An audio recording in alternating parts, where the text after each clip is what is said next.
다니엘서 6장 10절에 있는 말씀입니다. 우리 함께 보시겠습니다.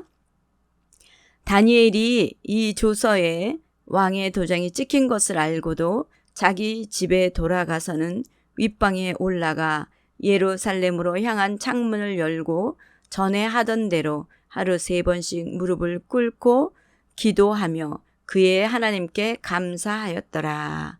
아멘. 다니엘서 6장 10절에 있는 말씀, 기도로 위기를 기회로 삼으라 라는 제목으로 함께 은혜를 나누기 원합니다. 다니엘 6장은 그 유명한 사자굴 속에서 살아나온 다니엘에 대해서 기록한 장이죠. 그래서 주일학교 학생들도 사자 하면 다니엘, 다니엘 하면 사자로 이렇게 바로 튀어나올 정도로 유명한 장입니다. 다니엘의 이름은 하나님은 나의 심판자시다 라는 뜻을 가지고 있죠. 그리고 다니엘서 주제를 한마디로 정의한다면 하나님은 온 인류 역사의 주관자 되시며 심판자 되심을 나타내는 책이라고 할 수가 있습니다.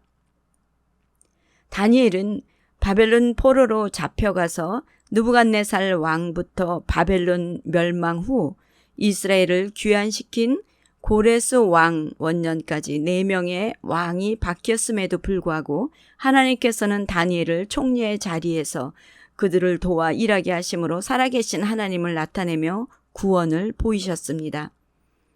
오늘 본문 6장은 메대와 바사가 연합하여 바벨론을 함락시킨 후 바사 왕 고레스는 계속 정복 전쟁을 하고 돌아올 때까지 2년 동안은 메대 사람 다리오가 바벨론을 통치하고 있을 때였습니다. 다리오 왕은 자기 뜻대로 고관 120여 명을 세워서 전국을 통치하게 하고 그들 위에 3명의 총리를 세우는데 그 중에 한 사람이 바로 다니엘입니다. 우리 6장 보시면 다니엘은 마음이 민첩하여 총리들과 고관들 위에 뛰어남으로 왕이 그를 세워 전국을 다스리게 하고자 한지라. 다리오 왕은 다니엘을 총리들 중에서도 설이 높은 수석 총리에 앉히고 메데바사 제국 전체의 행정 업무를 관장하게 했습니다. 이런 일들은 그리 흔한 일이 아니죠. 한 나라가 멸망할 경우에는 그 나라의 주요 인물들은 모두 죽임을 당하는 것이 상례였던 그 당시에 어느 작은 부서를 맡기는 것도 아니고 수석 총리직에 앉혀서 바사지국의 전체 행정 업무를 보게 한다라는 것은 상식적으로는 이해가 힘든 부분입니다. 그런데도 그를 그 자리에 앉혔다는 것은 하나님의 섭리라는 것을 알 수가 있죠. 그래서 다른 총리들과 고관들은 그런 다니엘을 못마땅히 생각하고 또 시기와 질투의 대상이 되었던 것입니다. 그렇다면 어떻게 다리오 왕은 다니엘을 말도 안 되는 수석 총리직에 임명한 것일까요? 그동안 바벨론에서 다니엘과 세 친구들에게 닥쳐온 환난들을 통해서 살아계신 하나님의 역사적 사건이 드러나면서 다리오 왕도 익히 들어 알고 있었으리라 짐작할 수가 있습니다. 그래서 본문 보기에 앞서서 먼저 다니엘과 세 친구들이 당하는 환난의 위기를 통해서 하나님은 어떻게 문을 열어서 역사를 써내려 가시는지 같이 보겠습니다. 먼저 뜻을 정한 다니엘과 세 친구들입니다. 이스라엘은 북이스라엘과 남유다로 나누어지면서 북이스라엘은 아수르에 의해 멸망당하므로 아수르는 혼합 정책을 써서 혈통을 더럽히게 됩니다. 그리고 남유다는 바벨론에 의해서 멸망당하면서 바벨론은 식민지 정책을 사용하게 되죠.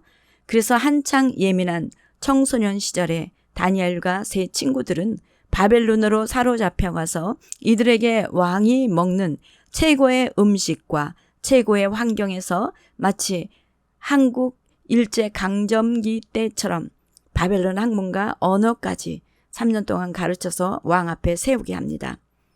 그때 이들은 왕이 먹는 음식이나 포도주로 자기들을 더럽히지 않겠다면서 하나님께 뜻을 정하죠.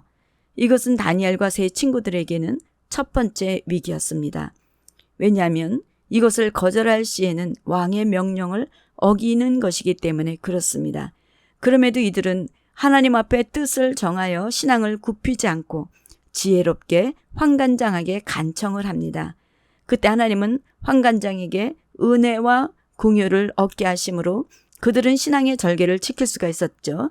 거기에다가 학문을 깨닫는 지혜를 더해 주셨고 또 다니엘에게는 모든 환상과 꿈을 깨닫는 능력을 더해 주셨습니다. 하나님께 뜻을 정하는 사람은 하나님께서 그 길을 열어주시는 것을 믿으십니까? 아멘. 주를 위해 길을 갈 때는 길이 열려서 가기보다는 뜻을 정하고 나아갈 때 길은 반드시 열리게 되는 줄 믿습니다. 하나님이 저를 주의 종으로 부르실 때 모든 것이 다 막혀 있었습니다. 재정도 막혔고 환경도 막혔었습니다. 제가 신학교를 가면 남편은 그나마 1년에 몇 번 갔던 교회도 안 가겠다고 하고 주위의 사람들은 남편을 전도하는 것이 우선이라며 충고 아닌 충고도 들었습니다.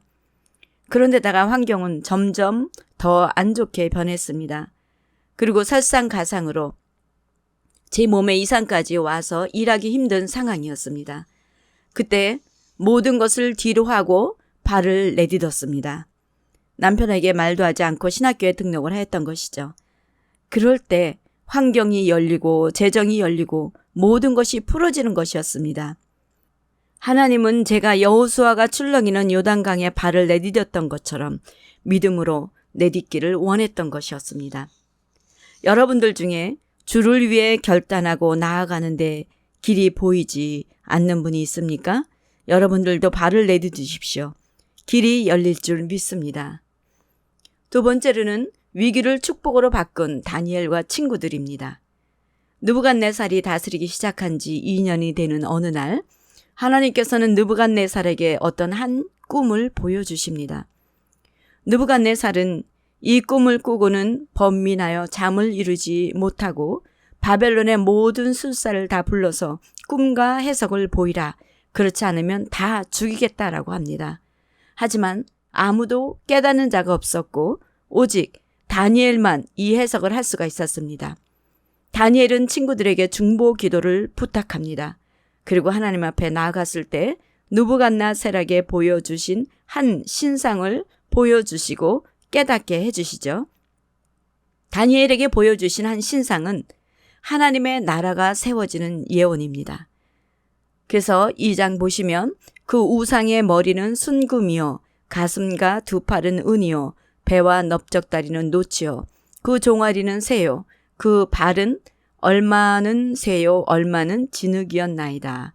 또 왕이 보신즉 손대지 아니한 돌이 나와서 신상의 새와 진흙의 발을 쳐서 부서뜨리매 그때에 새와 진흙과 놋과 음과 금이 다 부서져 여름 타작마당에 겨같이 되어 바람에 불려 간 곳이 없었고 우상을 친 돌은 태산을 이루어 온 세계에 가득하였나이다.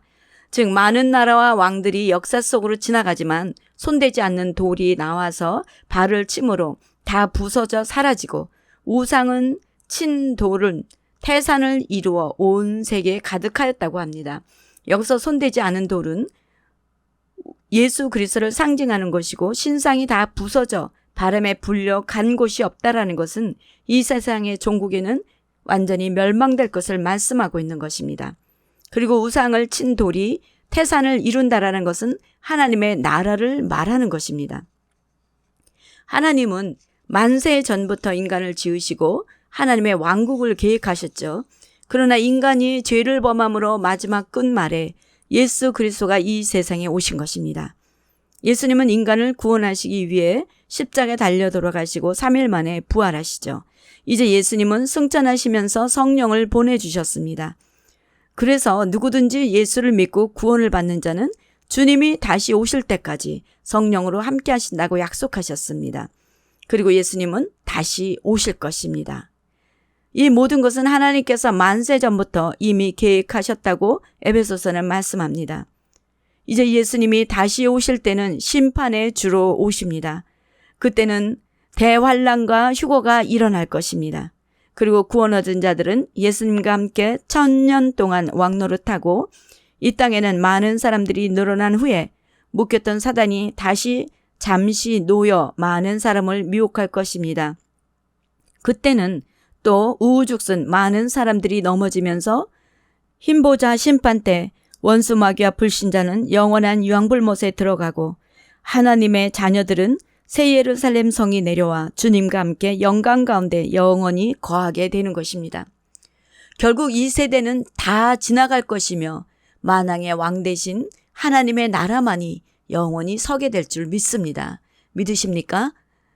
그래서 하나님께서 세계를 통치하고 계시다라는 것을 보여주고 있는 것입니다. 다니엘의 지혜로 이 꿈을 알려주었을 때 이에 느부갓네살은 다니엘 앞에 절하고 하나님은 모든 신들의 신이심을 인정합니다. 이렇게 다니엘에게 찾아온 위기는 하나님의 영광을 나타냈고 다니엘은 바벨론의 모든 지혜자의 어른을 삼아 높임을 받게 됩니다. 그리고 세 번째 위기는 세 친구들에게 닥쳤습니다. 하나님이 보여주신 신상에서 금으로 된 머리는 느부갓네살이 다스리는 나라이며 왕들 중에 왕이며 하늘의 하나님이 나라와 권세와 능력과 영광을 왕에게 주셨다라는 말에 그는 3장에 가서 금신상을 세워 절하게 하고 절하지 않는 자는 풀무불에 던져 넣겠다고 합니다. 이때 세 친구들은 그 금신상에 절하지 않으므로 풀무불에 던져질 위기에 놓였죠.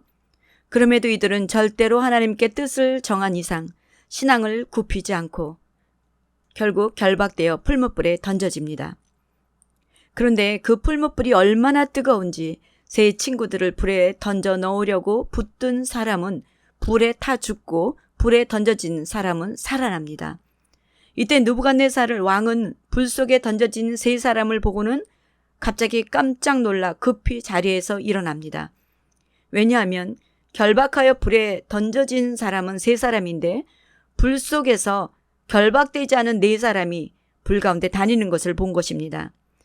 하나님은 뜻을 정한 세 친구도 불 가운데서 건져내신 것이었습니다. 할렐루야. 예, 여러분, 우리의 살아가는 인생은 이렇게 풀무불 같은 시험과 환난들이 생각지 못하게 다가올 때가 많습니다. 요즘은 코로나 팬데믹이 더욱 극성을 부려 확진자가 급속도로 늘어나게 되면서 워싱턴 DC도 마스크를 차용하지 않을 때는 천불에 벌금을 물도록 조치한 것으로 알고 있습니다.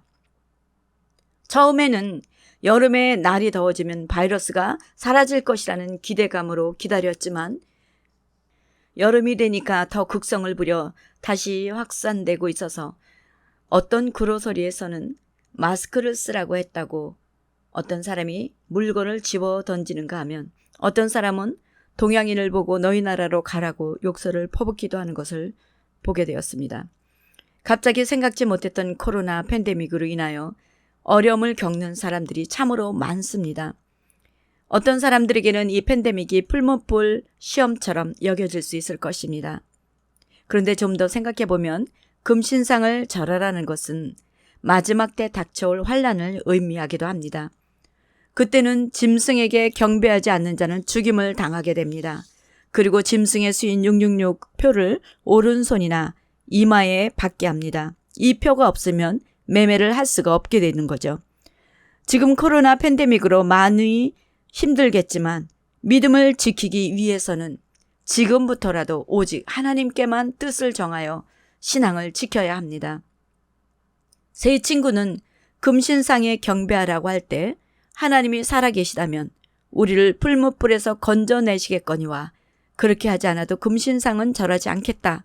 즉 어떤 일이 생겨도 하나님께만 경배하겠다라는 것입니다. 그럴 때 하나님께서는 세 친구들을 불 속에서 건져내셔서 그들은 머리카락 하늘도 그을리지 않고 옷도 타지 않고 살아나왔습니다. 할렐루야. 계시록 14장에 보시면 성도들의 인내가 여기 있으니 그들은 하나님의 계명과 예수에 대한 믿음을 지키는 자니라. 환난이 다가왔을 때 오직 믿음을 가지고 주님만 바라보고 끝까지 견디는 자는 세 친구들을 풀무불에서 건져내신 것처럼 그들도 반드시 구원해 주실 것입니다. 하나님은 약속하셨습니다.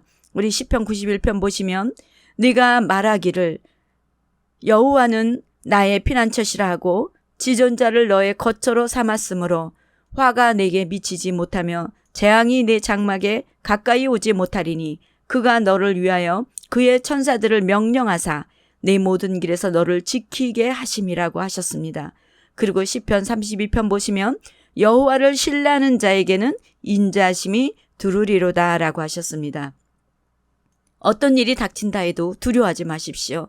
신실하신 하나님은 당신을 신뢰하고 의뢰하는 자를 반드시 지켜주실 줄 믿습니다. 아멘.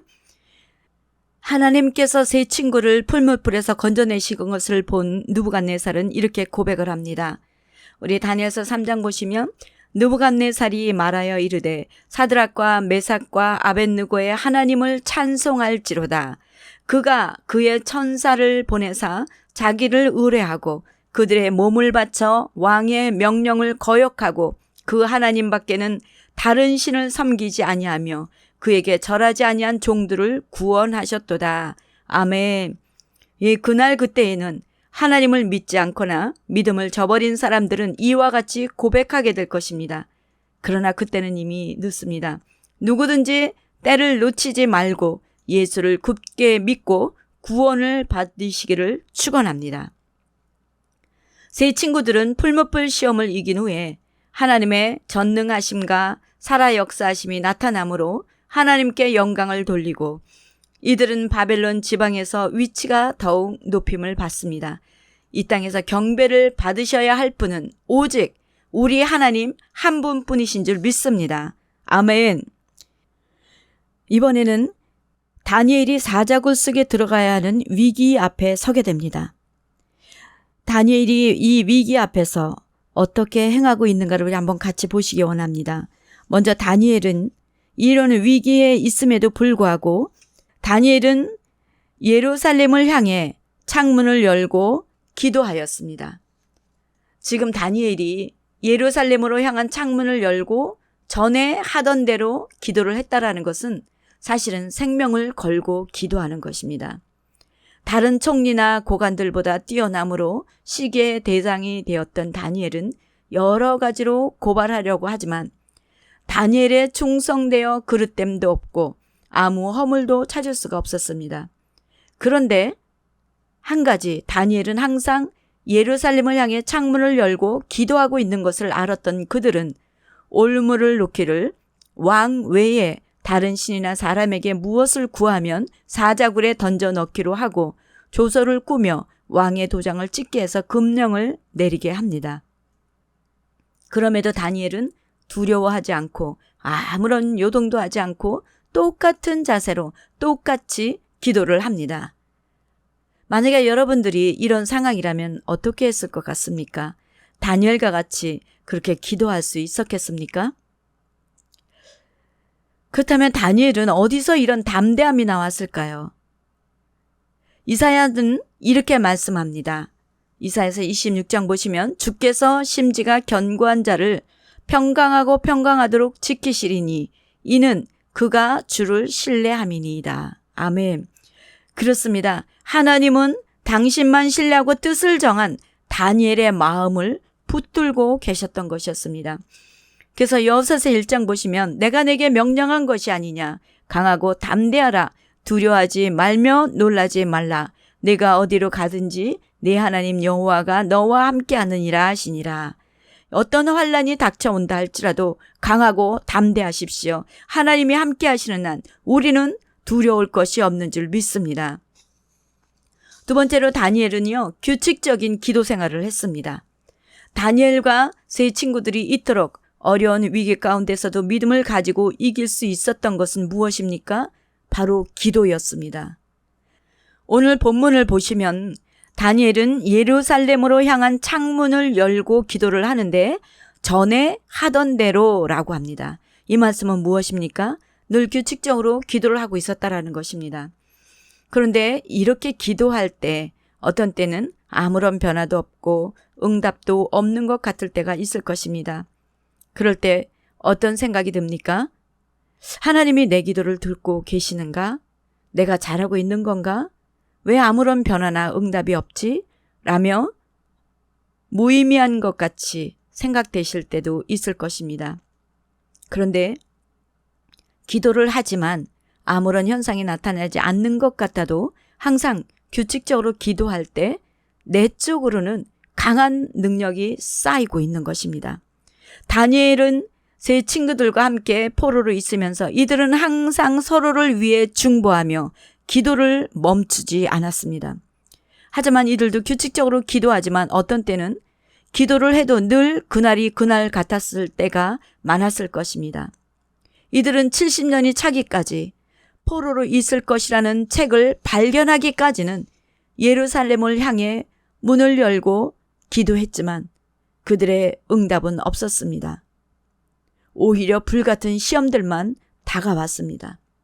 그래도 규칙적인 기도 때문에 내 안에 쌓여있던 기도의 능력으로 모든 위기를 믿음으로 이길 수가 있었던 것입니다. 기도를 잠시 멈추고 계신 분 계십니까? 기도는 내 안에 능력이 정립되는 것입니다.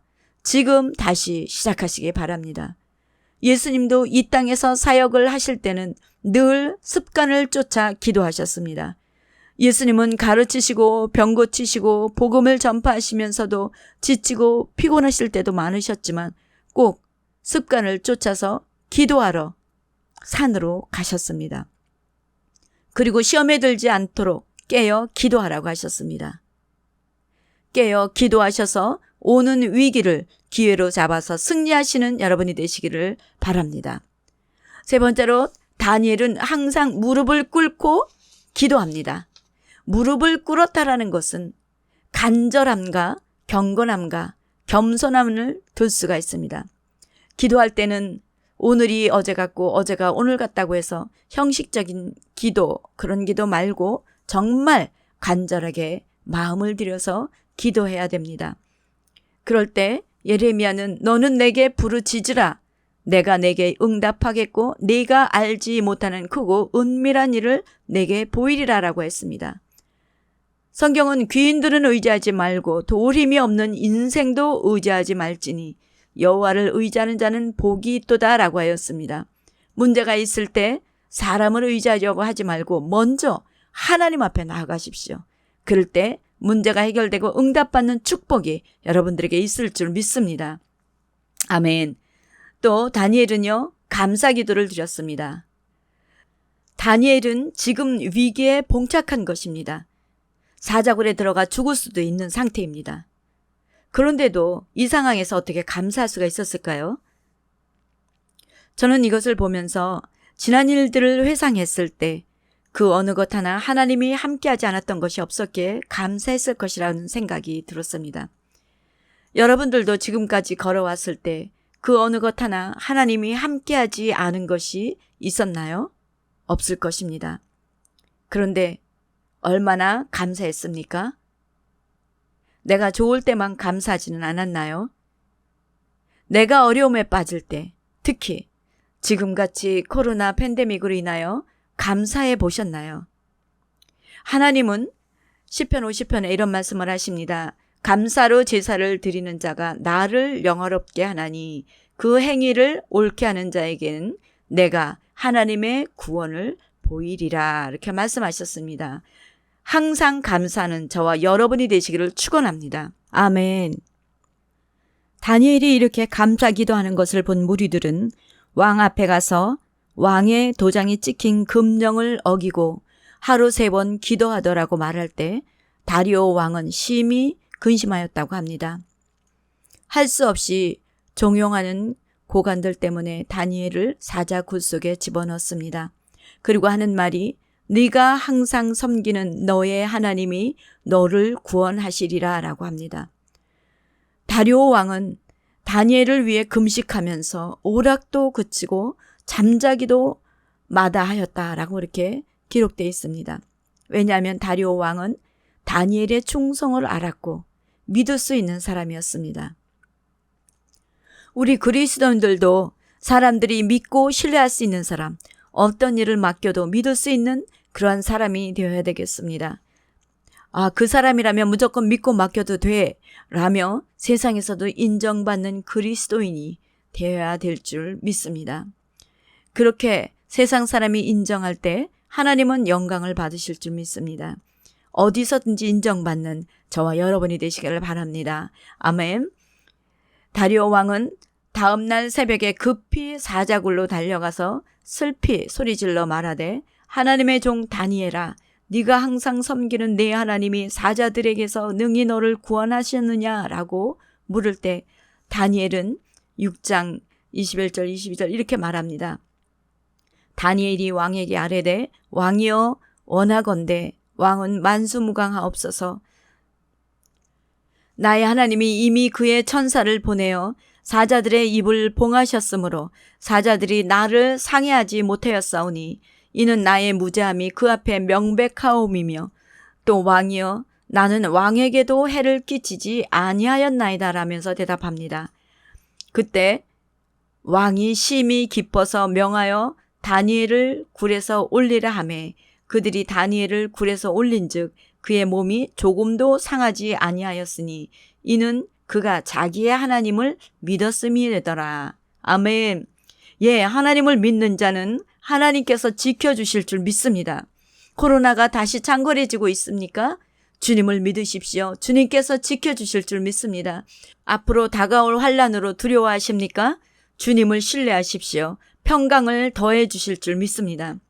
요한복음에서는 네가 믿으면 하나님의 영광을 보겠다고 말씀하셨습니다. 믿으십니까? 아멘. 주님만 믿으십시오. 영광을 보게 될 줄 믿습니다. 다니엘은 하나님께 뜻을 정한 뒤 어떤 역경에서도 굴하지 않고 기도하기를 멈추지 않았습니다. 이 모든 시험을 통과했을 때 하나님은 다니엘에게 크고 비밀한 것을 보여주셨습니다. 앞으로 세상 끝날에 일어날 일들을 보여주시고 이스라엘도 70년이 차면 풀어질 것도 가르쳐 주셨습니다. 사랑하는 성도 여러분, 다니엘과 세 친구는 위기를 기회로 바꾸었고 위기를 축복으로 바꾸었습니다. 어떻게요? 그들은 하나님을 믿고 뜻을 정하여 기도하기를 멈추지 않았습니다. 여러분에게 어떤 어려움이 있습니까? 환경 때문에 위기의식을 느끼고 있습니까? 기도하십시오. C.S. 루이스가 쓴 책 중에서 스크루테이프의 편지라고는 책이 있습니다. 풋내나는 조카 마귀와 노련한 삼촌 마귀에 대한 이야기입니다. 조카 마귀는 고해를 공격하여 넘어뜨리기 위해 여러 가지 애를 쓰지만 번번이 실패합니다. 이 조카 마귀가 교회를 공격하면 할수록 성도들은 더 열심히 기도하고 하나로 뭉쳐서 어려움을 극복해 나갔습니다. 심지어 핍박과 박해를 주었을 때에도 순교하는 성도들이 나오고 교회는 날이 갈수록 더 강건해져 갑니다. 그래서 조카 마귀는 삼촌 마귀에게 도움을 요청합니다. 그때 삼촌 마귀는 조카 마귀에게 묘책 하나를 알려주는데 그것은 가만히 두라라는 것이었습니다. 그렇습니다. 교회는 가만히 두면 힘을 잃습니다. 왜냐하면 편안하고 무릎 꿇는 시간이 짧아지고 기도의 간절함도 줄어들고 영성도 사라집니다.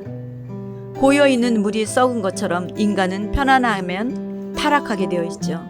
하나님은 어떤 고난과 역경에도 흔들리지 않는 평안을 주시지만 그 편안함에 머물러서 썩어지기를 원하지 않으신다는 것이죠. 예루살렘이 멸망할 당시 하나님은 기도하는 한 사람을 찾으셨습니다. 그러나 예루살렘은 멸망을 당했습니다.